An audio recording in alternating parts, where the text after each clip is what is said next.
Nous savons, nous sortons des consultations électorales et nous savons tous que, au moins, pour participer à ces activités politiques, il faut bien être détenteur d'une pièce d'identité. Mais il n'y a pas que ça. Le problème que Fodil aujourd'hui pose est un problème qui est essentiel. Au Cameroun, par exemple, ça pose le problème de la nationalité camerounaise. Parce que vous parliez tout à l'heure des élections, on se rend compte que vous êtes parfois de certaines grandes échéances électorales. C'est le moment où on vous dit que l'établissement de la carte nationale d'identité est gratuit et que même ceux qui n'ont pas d'acte de naissance peuvent aller le faire gratuitement. On va y entrer des questions tout à l'heure. Le temps d'introduire le mandataire du mouvement pour la renaissance du Cameroun, Mohamed Adal, habitué également d'Eli Penseur. Bonjour, bienvenue Mohamed. Bonjour à vous et bonjour aux millions d'auditeurs qui nous écoutent ce matin. Et je renouvelle mes vœux les meilleurs à tous ces Camerounais qui ont passé une année 2020 dans des douleurs, dans une souffrance atroce, indépendamment d'eux. Et je dis également bonne et heureuse année à toute l'équipe technique de la radio d'HF. D'accord. Mais vous êtes aussi habitué des marches de protestation. Vous y allez souvent avec vos cartes nationales? Oui, constamment, parce que moi je suis... Il faut toujours avoir sa propre identifiée. Oui, je vais vous dire, pour avoir ma carte, j'ai bien pu attendre un an, parce que j'ai introduit la confection de ma carte en 2018, janvier 2018, et je l'ai eu en janvier 2019. Vous voyez que la pénibilité pour pouvoir avoir ne serait-ce que cette petite identification qui n'est que nationale. Dans notre pays ici, déjà, une petite pièce qui n'est que nationale est difficile à l'avoir dans son propre territoire. Ô combien le passeport qui est international. Donc voilà un peu la situation dans laquelle nous vivons actuellement. D'accord, merci grandement à tous les trois. Les autres pourront nous rejoindre tout à l'heure.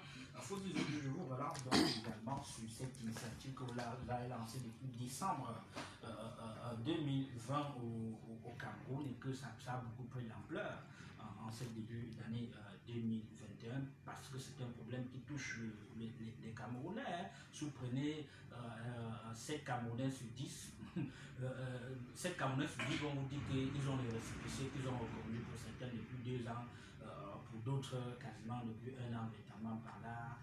Quand vous échangez avec les Camerounais, vous pensez qu'est-ce qui explique souvent cette lenteur? C'est une volonté du gouvernement en place de faire souffrir les Camerounais? Bon, la situation nous a obligés à émettre plusieurs hypothèses. Nous ne l'avons pas fait volontairement, mais vu la gravité de la situation et les questions qui peuvent se poser autour, on se demande bien s'il n'y a pas autre chose qui se cache derrière le refus. Je parle du refus parce que je me dis, regardant des pays qui sont bien moins nantis que nous, mais qui parviennent quand même à délivrer les pièces d'identité et les passeports à leurs concitoyens, on se pose la question de savoir qu'est-ce qui bloque au Cameroun. Mais je ne veux pas y aller sans toutefois vous dire ce que peut subir un citoyen qui ne détient pas une pièce nationale d'identité. Parce que le tout n'est pas de dire qu'est-ce qui bloque. Il va falloir que les autorités comprennent le préjudice, le tort et la souffrance, voilà, qu'elles causent à leur peuple. J'ai établi ma carte d'identité en 2018 au commissariat du 8e arrondissement de la ville de Douala et je revenais après chaque 4 mois demander si ma carte est sortie, si je vous explique ce que j'ai vu là-bas. C'est à partir de là que j'avais décidé de trouver d'autres compatriotes qui se sont joints à moi et que nous avons lancé l'initiative. J'avais rencontré au mois de juillet un jeune garçon qui avait gagné la loterie américaine. Alors il était venu retirer sa pièce d'identité qui n'était pas disponible depuis 8 mois. Il était abandonné, couché. Sa maman tentait de le consoler, il n'en revenait pas. Voilà quelqu'un qui vient de perdre peut-être sa carrière parce que c'est peut-être la chose la plus chère, voilà, qu'il aurait dû souhaiter. J'ai rencontré également un autre jeune, bon, ça c'est même pas quelqu'un d'autre, c'est mon propre petit frère, qui veut se présenter à un concours officiel comme candidat libre. Il a établi sa carte depuis l'année 2018 à Yaoundé aussi. Et je vous assure que jusqu'à présent, il n'a pas de carte nationale d'identité. Actuellement, où je vous parle, il ne sait pas s'il ira apprendre peut-être à pousser ou à vendre les vêtements au marché central parce qu'il ne peut pas faire un concours officiel. Moi, je ne peux pas faire une opération bancaire parce qu'il y a une impossibilité de joindre mon compte bancaire à mon numéro de téléphone. Je suis obligé d'aller en banque m'aligner tous les jours durant des heures alors que la technologie a facilité les processus de dépôt d'argent, de retrait d'argent à travers voilà, les différentes solutions de mobile money et autres. Mais je ne peux pas bénéficier de cette technologie-là parce que je n'ai pas de carte nationale d'identité. Je suis arrivé au Cameroun en 2017, mon passeport était périmé. J'ai établi un autre passeport par la suite. Mais je suis resté condamné au Cameroun jusqu'à aujourd'hui. Vous pouvez un peu imaginer ce que ça fait. Je ne peux pas circuler. Depuis 2019, j'avais déclaré officiellement sur les antennes d'une télévision que je n'allais plus marcher avec le vieux récépissé où mon nom n'est plus lisible juste parce que je veux me faire identifier. Je l'ai abandonné à la maison depuis presque 1 an. Et j'ai toujours souhaité que personnellement un policier m'interpelle. Et apparemment, les policiers sont aussi informés sont aussi, je dirais, voilà. Apparemment, on les a demandé, voilà, de ne pas m'interpeller parce que je ne sais pas le pourquoi on ne m'interpelle jamais. Je roule avec un véhicule, on demande les pièces personnelles. Je montre le passeport et j'attends qu'on me demande, montre aussi la carte d'identité. Non, on ne me demande pas, on me regarde mon passeport, on dit vas-y. Alors, je dis, peut-être on me laisse désormais circuler sans carte nationale d'identité, mais aucune banque ne me laissera procéder à un retrait d'argent sans carte nationale d'identité, aucune frontière ne me laissera traverser sans passeport, ainsi de suite. Donc, je dois mettre sur pied une initiative, et c'est quand nous mettons sur pied cette initiative qu'on s'en rend compte que tous les Camerounais, puisque je dis parce qu'on risque de dépasser la moitié de la population, la moitié de la population risque de ne pas avoir la carte nationale d'identité. Nous avons lancé le mouvement de manière officielle le 27 décembre. Nous avons demandé aux gens de nous rejoindre dans les groupes WhatsApp. Vous pouvez imaginer que nous sommes déjà à près de 500 personnes qui revendiquent leur carte nationale d'identité, d'autres depuis 2016.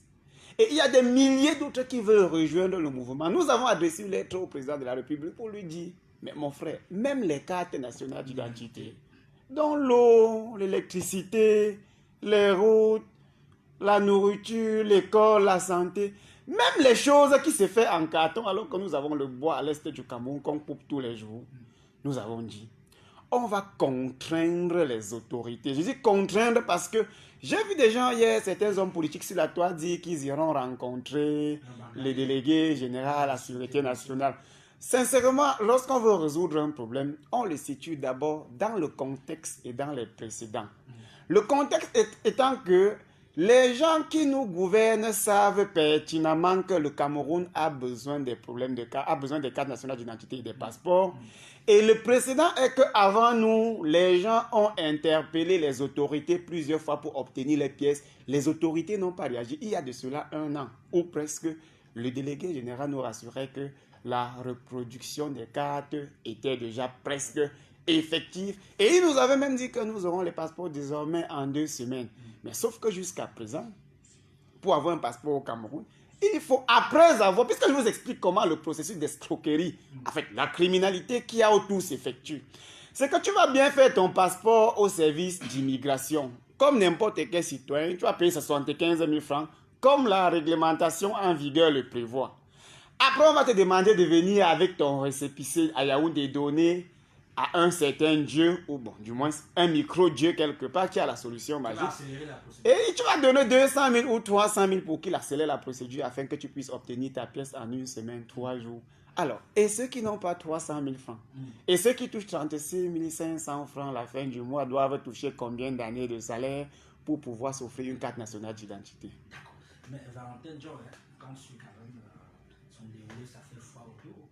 On se dit quand même que 60 ans après les indépendances, on n'est plus là pour chercher une carte d'identité, comment elle s'est passée.